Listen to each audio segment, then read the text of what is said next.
चीन ने अक़वाम मुत्तहिदा की जानिब से पहली मरतबा जारी की जाने वाली सबसे ज्यादा इख्तराई ममालिक की सालाना दर्जाबंदी में टॉप 10 में जगह बना ली है। ये एक तारीखी कामयाबी है जिसने दुनिया की तवज्जो अपनी जानिब मबजूल कर ली है, क्योंकि इससे न सिर्फ चीन की मईशत के बढ़ते हुए असर और रसूख का अंदाजा होता है, बल्कि ये भी वाज़ेह होता है कि बीजिंग अपनी मईशत को महज पैदावारी ताकत के बजाय एक इख्तराई और इल्मी मईशत में ढाल रहा है। इस मरतबा चीन ने यूरोप की सबसे बड़ी मईशत जर्मनी को भी पीछे छोड़ दिया है, जो इस बात का इजहार है कि आलमी सतह पर ताकत के तवाज़ुन में नुमाया तब्दीलियां रोनुमा हो रही हैं।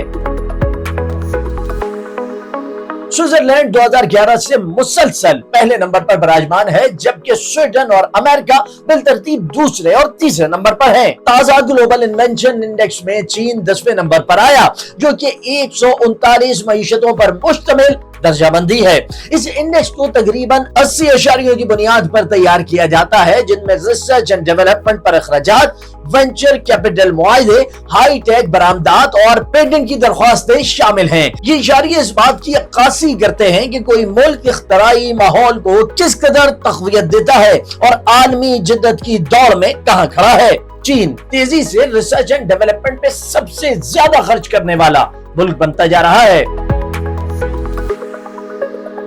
2024 में दुनिया भर की कुल बैनुल अक़वामी पेटेंट दरखास्तों में से तकरीबन 1/4 चीन से आई, जो इसे ग्लोबल इन्वेंशन का सबसे बड़ा जरिया बनाती हैं। अमेरिका, जापान और जर्मनी जैसे ममालिक जो मजमूई तौर पर 40% पेटेंट्स के मालिक हैं, इन सब में कमी वाक़ई हुई है। इस तब्दीली से जाहिर होता है कि चीन महज मसनूआत तैयार करने वाला मुल्क नहीं रहा, बल्कि वो एक नई टेक्नोलॉजी और इख्तरात वाला एक ताकतवर मुल्क बन गया है।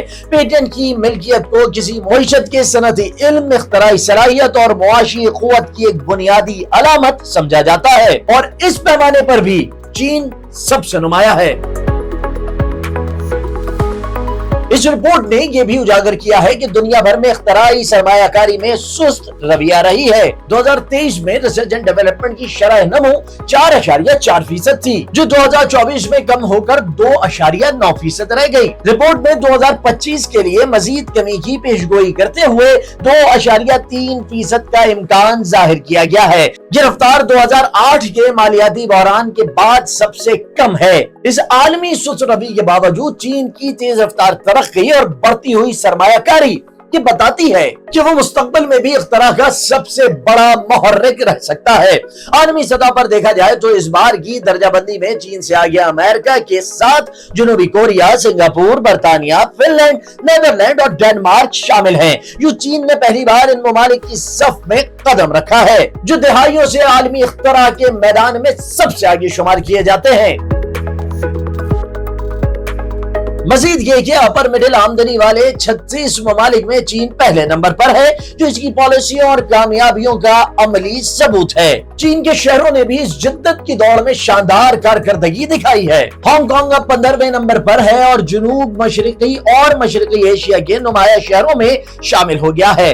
दुनिया के टॉप 100 इख्तराई क्लस्टर्स में से 24 सिर्फ चीन के हैं। ये मुसलसल 3 साल में चीन की आलमी क़यादत को जाहिर करता है। शेंज़ेन, हांगकांग और ग्वांगझू पर मुश्तमिल क्लस्टर ने जापान के तवील अरसे से सरफहरिस्त टोक्यो योकोहामा क्लस्टर को पीछे छोड़कर पहला मुकाम हासिल किया है। इस कामयाबी में वेंचर कैपिटल मुआहिदों की गैर मामूली कारकर्दगी का बड़ा अमल दखल है। बीजिंग ने चौथी और शंघाई सुजू क्लस्टर ने 6ठी पोजीशन हासिल की, जबकि अरोमेची और ज्योलिन जैसे शहर भी उभरते हुए मराकज की हैसियत इख्तियार कर चुके हैं। इससे जाहिर होता है कि इख्तरा अब सिर्फ बड़े शहरों तक महदूद नहीं रही, बल्कि ये पूरे चीन में फैल रही है, जो मुस्तकबिल में इसके सनती और साइंसी ढांचे को मजीद मजबूत कर देगी। اس کے برعکس پاکستان کی صورتحال نہایت تشویشناک ہے۔ 2022 میں پاکستان 87ویں نمبر پر تھا، لیکن اب مسلسل تنزلی کے بعد نمبر 99 پر آ گیا ہے۔ یہ 12 درجے کی کمی اس بات کی غماز ہے کہ پاکستان ریسرچ اینڈ ڈیولپمنٹ پر خاطر خواہ سرمایہ کاری نہیں کر رہا، نہ ہی اختراعی ماحول کو فروغ دینے کے لیے کوئی جامع حکمت عملی اختیار کر پایا ہے۔ اس کمی کی بنیادی وجوہات میں تعلیم پر کم توجہ، سائنسی تحقیق میں سرمایہ کاری کی کمی، مقامی صنعتوں اور ٹیکنالوجی کو اپ گریڈ نہ کرنا اور وینچر کیپٹل جیسی سہولتوں کی عدم موجودگی شامل ہے۔ چین نے محض 5 برسوں میں 14ویں سے 10ویں نمبر پر آ کر یہ ثابت کیا ہے کہ درست پالیسی سازی، سرمایہ کاری میں تسلسل اور اختراع پر مبنی معیشت کے قیام سے عالمی درجہ بندی بدلی جا سکتی ہے۔ پاکستان کو صورتحال سے سبق سیکھنا چاہیے۔ اگر پاکستان بھی عالمی اختراع کی دوڑ میں پیچھے نہیں رہنا چاہتا تو اسے تعلیم اور تحقیق پر بھرپور سرمایہ کاری، ٹیکنالوجی کی ترقی، مقامی صنعتوں میں جدت اور نوجوانوں کے لیے اختراعی ماحول فراہم کرنے پر توجہ دینی ہوگی۔ بصورت دیگر پاکستان مزید تنزلی کا شکار ہو سکتا ہے۔ اب تک کے لیے اتنا ہی۔ مزید دلچسپ ویڈیوز کے لیے ڈیلی پاکستان کے ساتھ جڑے رہیے۔